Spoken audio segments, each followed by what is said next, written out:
In those days, Israel had no king. Everyone did as they saw fit.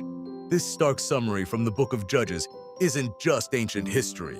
It's a timeless diagnosis of the human condition. It describes a society adrift, where the anchor of a shared objective truth has been lost.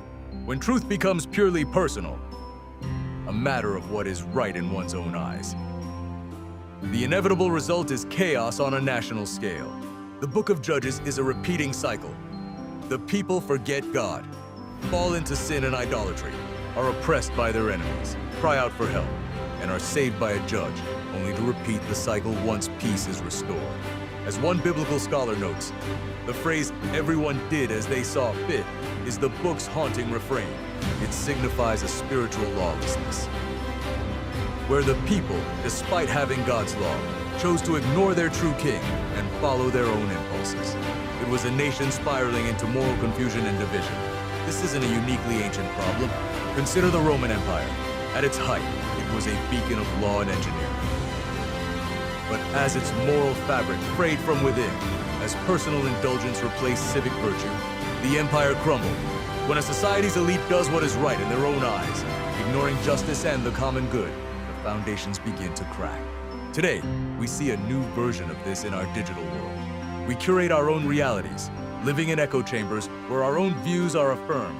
Truth becomes subjective, tailored to our feed. We have no king, only algorithms. This leads not to unity, but to unprecedented division and anxiety. We've never been more connected, yet we've never been more alone. Each of us doing what seems right in our own digital kingdom of one. Judges ends with the same warning. Without righteous leadership and submission to God, drift becomes destruction. We need a king, but not just any king, not another flawed human ruler. The Bible points toward the need for a different kind of king. As Pastor Tim Keller has articulated, we need a king who rules not by force, but by love, not for his own glory, but for the flourishing of his subjects. A king whose reign is one of perfect justice and perfect mercy. A king who doesn't just impose rules from the outside, but who can change the human heart from the inside. This is not just a political or societal need. It is a deeply personal one. The chaos of the world is often a reflection of the chaos in our own hearts, and so the prayer becomes personal. Rule in my heart, Lord. Amen.